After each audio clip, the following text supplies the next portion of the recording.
Olá, seja bem-vindo ao Conexão Amice. É um podcast da Amice Clínica, um ambiente criado para ampliar o diálogo sobre medicina, saúde e bem-estar, conectando a prática médica com o que há de mais atual no cenário. A proposta do Conexão Amice é trazer conversas responsáveis, atuais e acessíveis, tanto para os nossos pacientes, mas também para os nossos colegas médicos. Eu sou Isadora Samaride, psicóloga, mestre em psicologia, gestalt terapeuta, empresária, professora e supervisora clínica. E na minha trajetória profissional, eu sempre conectei saúde, cuidado e comunicação. Hoje, a nossa conversa vai ser sobre a realidade das terapias imunobiológicas no cenário e no mundo. Um tema cada vez mais presente na prática médica e principalmente na reumatologia. Dr. Gleidson, seja bem-vindo ao nosso primeiro episódio do Conexão Amice e gostaria que o senhor se apresentasse, falasse um pouco da sua trajetória, da sua atuação. Obrigado, Isadora, é um prazer imenso a gente poder estar aqui. Meu nome é Gleidson Jerônimo, eu sou reumatologista, eu sou formado em medicina pela Universidade Federal de Uberlândia, já fui professor, ainda sou empresário, desisti da cadeira acadêmica há algum tempo, mas por ter que dedicar mais à vida empresarial. E há 18 anos a gente percebeu o nicho das doenças imunobiológicas e as drogas imunobiológicas para que a gente pudesse realmente tratar. Então há 18 anos a gente fundou a Amice, e a Amice vem no cenário goiano, no cenário goianiense, mostrando valor, qualidade, onde a gente integra e entrega todo esse trabalho de assistência e de cuidado com essas terapias. É uma realidade no mundo cada vez mais avançado, cada vez mais tecnológico, essas novas moléculas. Então a gente trabalha full time, quer seja como reumatologista, quer seja como empresário. Ainda tem um outro viés, que eu tenho filhos também, então ainda tem que atuar como pai também, então dá um pouquinho de trabalho. Tá certo. Quando nós falamos das terapias imunobiológicas, muitas pessoas ainda acreditam que é um cenário muito recente. E o senhor está falando aí da sua trajetória de 18 anos e como vem trabalhando full time com elas. Como é que o senhor pode falar para a gente como está, né, as terapias imunobiológicas no cenário internacional e hoje também aqui no nosso país? Tá. Quando a gente fala em terapias imunobiológicas, nós temos que entender o conceitual. As primeiras moléculas imunobiológicas datam de mais de 50 anos. E aí nós vamos falar das insulinas. Então as insulinas são moléculas imunobiológicas. A gente pegou uma parte de segmento, quer seja humano, quer seja de porco, para a gente construir as primeiras insulinas. Então elas são já moléculas imunobiológicas. Sobretudo depois da década de 90, a gente conseguiu identificar uma série de novas citocinas, que são moléculas que comunicam dentro do nosso corpo, sobretudo na fase inflamatória, e a gente conseguiu bloquear essas moléculas. Então tudo é feito por engenharia genética. Inicialmente a gente utilizava células de hamster, depois nós chegamos a utilizar células de embriões de galinhas, mas tudo isso foi evoluindo e hoje nós temos moléculas 100% humanas reconstruídas geneticamente para fazer esse bloqueio dessas moléculas. Por isso que a gente chama de terapias imunobiológicas. Elas evoluíram muito, hoje elas estão presentes nas mais diversas especialidades e a gente vai conhecer diversas moléculas que têm ações imunobiológicas ou imunomediadas que podem ser por engenharia genética ou por outra sequência. Perfeito, o senhor acaba já me respondendo a próxima pergunta que eu iria fazer sobre os avanços, né? Mas tem algo a mais que o senhor gostaria de destacar nesse avanço das terapias imunobiológicas? Acho que o campo das doenças imunomediadas, e aí a gente vai citar desde o diabetes tipo 1, que é uma doença imunomediada, uma doença autoimune, passando pela tireoidite de Hashimoto, aí nós vamos chegar na artrite reumatoide, nas espondiloartrites, na psoríase, vamos passar pela esclerose múltipla na neurologia. Então esse campo ele cresce aceleradamente porque o conhecimento científico está muito rápido.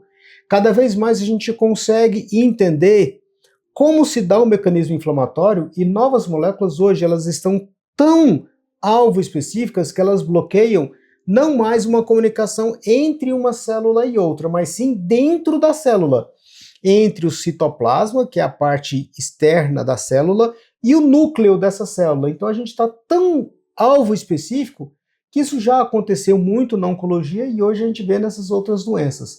Então o avanço é surpreendente. O pipeline que a gente chama, que são essas novas moléculas que estão para surgir, que estão em fase de pesquisa, é imenso. O mundo vai passar por uma revolução ainda muito grande nessa área. Perfeito. E o senhor pode falar um pouquinho mais para o nosso paciente que está assistindo e que não conhece muito esses termos técnicos? O senhor citou aí Pipeline. Pipeline. Pipeline é como se fosse o que a gente está esperando. Então, assim, o que eu olho para os próximos anos que vai chegar? Então, vou dar um exemplo para você. Dentro da sua faculdade, quando você lá está dando aula, você tem uma projeção de fazer um novo curso ou uma nova especialização dentro daquele curso. Então é o seu pipeline, ou seja, são seus objetivos que estão para chegar. Então a gente olha o pipeline da indústria, quais são as moléculas que estão para chegar. O pipeline, por exemplo, da Amice, ou seja, as moléculas da Amice, o que a Amice está buscando fazer? Ela está buscando trazer vacinação, ela está buscando trazer injetáveis, ela está montando um núcleo de dor. Então tem muita coisa dentro da nossa clínica que a gente está buscando. Esse é o pipeline nosso, são os objetivos, o que está chegando no mercado proximamente. Perfeito. E quais são hoje as principais doenças reumatológicas que podem se beneficiar principalmente das terapias imunobiológicas?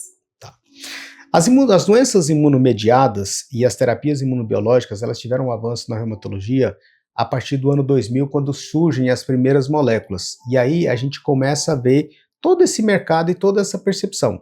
A gente pode citar a artrite reumatoide, que é uma doença que atinge muitas pessoas e que a gente tem essa evolução. A gente tem as espondiloartrites, que antigamente eram conhecidas como espondilite anquilosante, hoje a gente tem essa evolução.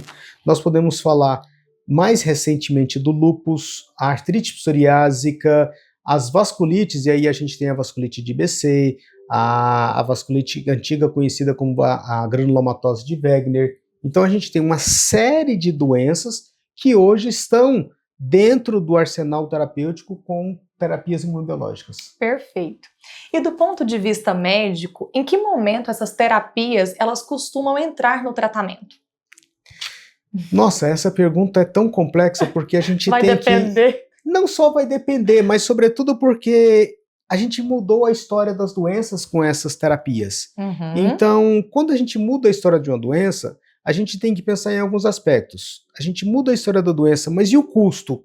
Então a gente tem conseguido mostrar que cada vez mais, quando eu atendo esse indivíduo mais precocemente, ainda que o custo seja mais alto, aparentemente no início, ele se torna muito mais efetivo e eficaz, e aí a gente tem a chamada farmacoeconomia, no médio e longo prazo, porque esse paciente, ele não fica sequelado, ele não se ausenta do trabalho por causa da doença, então existem mensurações objetivas e subjetivas que precisam ser calculadas.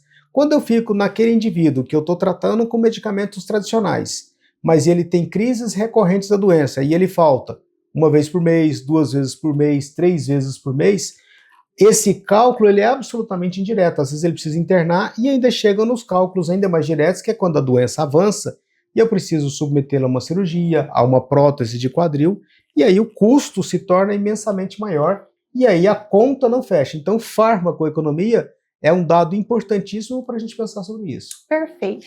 Na prática clínica, como é o trabalho do médico prescritor com os imunobiológicos?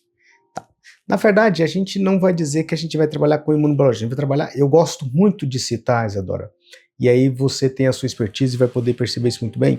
Eu não trato doenças, eu trato doentes. Pessoas. Eu trato pessoas, então cada indivíduo é único dentro do nosso consultório.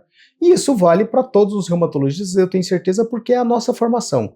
Quando a gente fala de terapias imunobiológicas, eu olhei esse indivíduo inicialmente, eu olhei de onde ele vem, quem ele é, onde ele mora, quais as condições socioeconômicas desse indivíduo, se ele está assistido por um plano de saúde, se é particular ou se é pelo Sistema Único de Saúde, e a partir daí eu tenho que propor a melhor terapêutica que ele dá conta de receber. Não adianta nada eu virar para o indivíduo e falar assim, olha, eu tenho um tratamento aqui que custa 300 mil por mês, e o indivíduo ganha 3 mil por mês, como é que ele vai fazer esse tratamento? Então não vai. Não estou dizendo que custe 300 mil, tá? Só estou dando um exemplo. Então, para a gente poder pensar que esse indivíduo, a gente precisa olhar como um todo. Então, primeiro, e a gente tem os protocolos, ou chamados guidelines, que são os guias de tratamento, ou seja, as linhas de tratamento, que é quando eu observo esse indivíduo, começo a tratar, e aí a gente tem, e por isso eu falei para você, que cada vez mais precocemente os imunobiológicos têm entrado nessas linhas de tratamento, porque a economia, quando eu coloco esse indivíduo em condição plena de saúde, se mostra mais vantajosa. Mas a gente ainda necessita de, para cada doença em si, uma linha de tratamento, um racional de a gente escolher terapias antes da gente iniciar os imunobiológicos. Perfeito. O senhor está falando tanto da economia e também da qualidade de vida desses pacientes. Existe mais alguma diferença dos tratamentos convencionais dos tratamentos das terapias? Eu diria que existe sim. Eu diria, sobretudo, a comodidade posológica. Quando a gente fala em terapias imunobiológicas, a gente está pensando que são... Eu gosto muito de usar o exemplo, eu uso isso nos meus pacientes, como se fosse uma vacina. Não é uma vacina, ou como o exemplo da insulina. A insulina o indivíduo precisa tomar todo dia, às vezes 2 vezes por dia, porque ele não produz a insulina, então ele precisa tomar. Aqui, eu estou bloqueando uma cascata inflamatória. Então eu preciso repetir essa medicação com uma certa frequência. Entendi. A frequência pode ser semanal, quinzenal, mensal, bimensal ou até semestral. Então isso é uma vantagem. Imagine que você tem uma terapêutica que você toma uma injeção a cada 2 meses.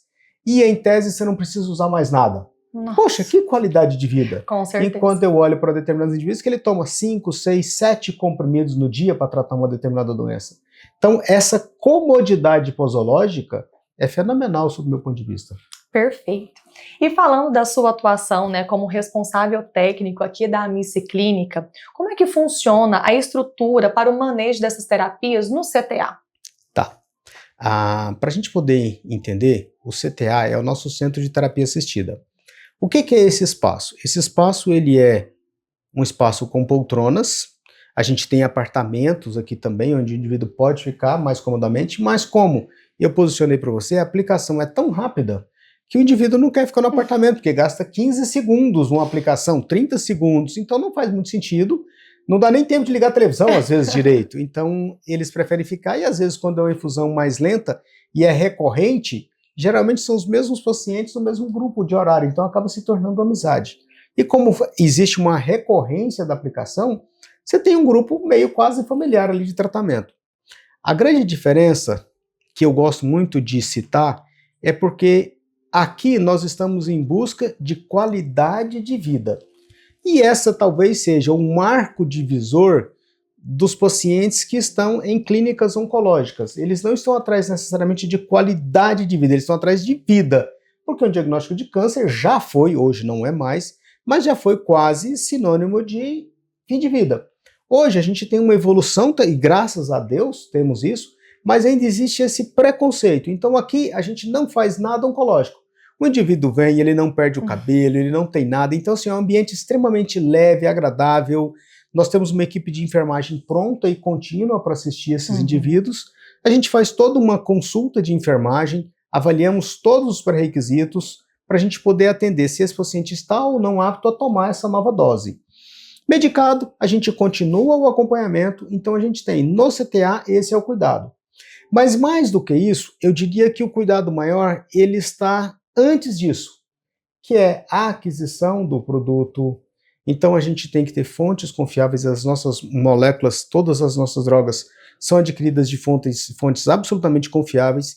Existe uma cadeia, como uma molécula que tem que ser mantida em refrigeração, então existe uma cadeia de acompanhamento. A temperatura dessa medicação, quando ela chega na clínica, ela é acompanhada 24 horas por dia, até que o paciente possa perceber essa medicação. Então existe todo um cuidado que precede uma equipe de faturamento ou de auditoria que acompanha a autorização desse procedimento pelo convênio, né? Então, existe toda uma equipe que está por trás, nos bastidores, que faz com que isso aconteça. Como todo grande cenário, todo grande filme, às vezes a gente está vendo só o ator lá, mas esquece que existe um backstage enorme ali fazendo aquela cena acontecer. E é isso que é o legal. A gente tem essa equipe toda. Eu gosto muito de citar que a gente evoluiu nos últimos anos e hoje a gente tem uma concierge, que é uma profissional, que ela acompanha esse paciente desde o momento da prescrição até o momento da aplicação, para exatamente a gente estar entendendo isso e entregando esse cuidado, esse olhar com carinho para o paciente, porque é um paciente que a gente sabe nome, sobrenome, a gente sabe o nome dos filhos, a gente sabe tudo, que a gente acompanha o tempo inteiro. Perfeito. Então, tanto os protocolos, né, as organizações, o acompanhamento desse paciente, nós podemos perceber que faz total diferença. E o senhor já está falando aí, né, desse movimento que a Missy Clínica tem de ter uma pessoa ali responsável, que sabe, que se familiariza. Qual que é a diferença também desse cuidado, né, dessa estratégia particular e tão única com os seus pacientes aqui? Você pode contar para nós como é que funciona de fato na prática? Posso. E eu gosto muito porque essa foi uma ideia que a gente criou. Como a gente acaba sendo empresário e a gente acaba experienciando as coisas, uma das coisas que eu gosto muito de experienciar com os pacientes é quais são as dores. O que esse paciente sofre, quais são as dores dele entre o momento em que ele recebe o diagnóstico e até o momento em que ele recebe a medicação. E aí, nesse cenário, a gente percebeu que por mais que a gente, dentro de um consultório, converse, explique, ficam dúvidas. Às vezes a gente pergunta, ele sai daqui e pergunta para a secretária ou pergunta para alguma outra pessoa, porque às vezes ele não entendeu direito. E tá tudo certo, porque é assim mesmo que a gente sabe que isso vai acontecer. E aí, percebendo essa dor, poxa, agora ele tem que entrar em contato com um convênio para adquirir essa medicação, uma medicação de alto custo, ou ele vai ter que entrar via SUS para conseguir a medicação, porque ele não tem acesso via convênio. E aí, essa era uma dor real desses nossos pacientes. Então, percebendo isso, nós conseguimos uma pessoa, estamos treinando, é um processo de evolução contínua. Essa pessoa, hora que o médico faz a prescrição, ele entra em contato com essa nossa concierge, a nossa concierge acolhe esse indivíduo, ele tem uma prescrição, tem um relatório, nós vamos identificar quais são as necessidades. Olha, vai precisar entrar pelo SUS, vai precisar entrar pelo convênio, para pleitear a medicação, e aí para cada um existe um protocolo ou uma listagem de coisas necessárias. Cada convênio tem uma exigência, o SUS tem sua exigência, essa pessoa ela está treinada e capacitada para exatamente atender essa dor. Então, olha, a partir de agora, a sua medicação é minha responsabilidade. Nós precisamos desses exames, ou seja, os tem. Vamos ver validade, vamos cuidar de tudo. A partir do momento que está tudo ok, ela então dá sequência no acompanhamento desse indivíduo. Olha, nós precisamos subir para um convênio. Se o convênio for assistido pela Missy, a Missy vai dar seguimento. Se não for assistido, como por exemplo outros convênios que a Missy não tem, a gente vai acompanhar ainda assim esse processo até o paciente ter a sua medicação. Então é um processo que ele não está linkado à clínica, e sim ao indivíduo. Então a gente faz isso, vai pegar pelo SUS. Perfeito, então nós vamos fazer todo o sequencial até esse indivíduo. Olha, a data de você buscar seu remédio no SUS é tal. A gente tem esse cuidado e quer fazer esse acompanhamento. Porque essa é uma dor do paciente entre o momento do seu diagnóstico e o momento de receber sua primeira medicação.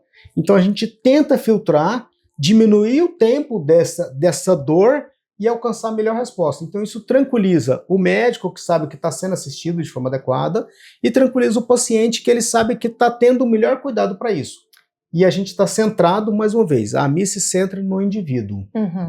Do ponto de vista psicológico, essa parte, né, principalmente do concierge, de ser essa rede de apoio, né, de ser esse suporte para o paciente, independente da situação, se é por via SUS, via plano de saúde ou até mesmo aqui da clínica, eu como psicóloga entendo a importância disso, né? Às vezes o médico fala, o paciente às vezes fica com vergonha, né, como o senhor acabou de falar, pergunta para a secretária, então ter direto uma pessoa que ele possa recorrer, que ele tenha ali à disposição, e também, às vezes, dúvidas que a pessoa ainda não teve, né? Mas olha, o processo é esse e esse, como é que a gente vai fazer daqui para frente, é super importante. Eu costumo dizer que algumas notícias que nós recebemos enquanto pessoas, elas são mais difíceis de serem digeridas, né? E aí cada organismo tem um tempo também para fazer essa digestão. Do ponto de vista psicológico, isso para mim fica muito claro. E do ponto de vista médico, qual é essa importância? Eu acho que isso é essencial. A gente percebe cada vez mais, e aí nós estamos falando de clínica, e a clínica reumatológica, eu diria que ela é tão clínica quanto a psicologia, porque Sim. A gente, apesar de lançar mão de alguns exames, imagens, sangue, mas é muito conversa, então assim, é muita clínica de fato. E esse indivíduo, ele precisa ser ouvido 1, 2, 3 vezes, às vezes, para a gente poder conseguir filtrar. Então, às vezes, você vai conseguir te dar um diagnóstico num primeiro momento. Outras vezes você vai precisar de uma segunda ou de um terceiro momento para você ter esse diagnóstico. Então, essa parte clínica de você ouvir o paciente voltar porque ele não aceitou o seu diagnóstico, ele está com novas dúvidas, ele ainda está inseguro, até mesmo no tratamento. Então, acho que esse cuidado, esse olhar, e a gente aprender a ouvir cada vez mais esse indivíduo, e aí eu repito, a gente está tratando doentes e não doenças. Então, aquela questão de a gente falar assim, para, respira, você ainda não teve coragem de tomar um remédio, vamos tentar entender por quê?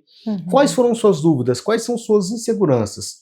Ah, doutor, eu ouvi falar que tem o imunobiológico, que tem a vacina tal. Eu falei, tá, é uma correto, você tá. Mas a gente tem uma etapa antes que precisa ser alcançada para a gente chegar lá. Porque muitas vezes você não vai precisar desse remédio. Você ainda pode ficar muito bem, e o objetivo é sempre esse. A gente trabalha com alvos específicos, que é o paciente ficar super bem, ou em remissão, que a gente chama, que é para entregar isso. Então a gente precisa aprender a ouvir, ser calmo para cuidar desse paciente. E para finalizar, qual mensagem você considera importante deixar, né, para quem está nos assistindo, principalmente em relação às terapias imunobiológicas e à prática médica responsável? Bom, você fala duas coisas tão difíceis que eu acho que eu vou fazer igual você, vou respirar fundo para responder. E aí a gente vai ter que separar o seguinte, acho que prática médica responsável significa você aprender a estudar e reconhecer que protocolos são guias de tratamento e não normas ou regras absolutas a serem seguidas. Cada indivíduo é um indivíduo, então, mas não dá para você pular etapas. Então, uma vez que você tem o diagnóstico bem feito, você segue a etapa do protocolo de uma forma célere, inteligente, para o seu paciente ficar bem, você vai estar fazendo prática médica responsável. Imunobiológicos não significam cura. Imunobiológicos é apenas uma etapa de tratamento ou uma possibilidade de tratamento. Vai servir para todo mundo? Não, não vai servir para todo mundo. Vão haver indivíduos que terapias imunobiológicas não serão necessárias ou ainda não têm indicação ou não serão funcionais. Eu tenho pacientes na prática que usamos imunobiológicos e não resolveram. E a gente às vezes precisou dar um passo atrás, reavaliar, considerar que às vezes o melhor não é usar o mais caro, não é porque é o mais caro que é melhor. Então a gente ter esse feeling, essa percepção, para a gente entender que terapia imunobiológica não é cura, não é resolução, não é chá de ouro que cura todos os males. Então é para cada indivíduo a prática ética, a responsabilidade daquilo que você está fazendo, não tomar medicamento de qualquer coisa. Nós estamos aí na época dos injetáveis manipulados, dos injetáveis importados.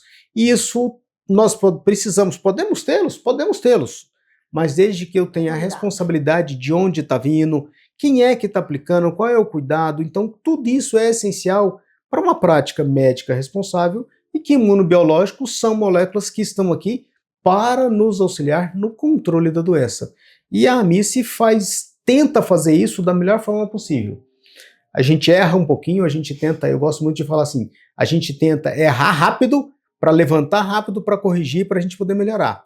Então um dia você percebe uma falha que você tem que melhorar, a revisão de processos ela é um contínuo para você sempre achar focos de melhoria, onde a gente vai colocar o melhor paciente, a melhor terapêutica, como a gente consegue alcançar esse paciente da melhor forma possível. Então a gente faz isso o tempo todo. Perfeito. Obrigada, doutor, pela conversa, por esse nosso bate-papo e principalmente pela sinceridade com que o senhor respondeu às nossas perguntas. E obrigada também a você que nos acompanhou. Esse foi o Conexão AMICE, o primeiro episódio, e aguardamos vocês para os próximos.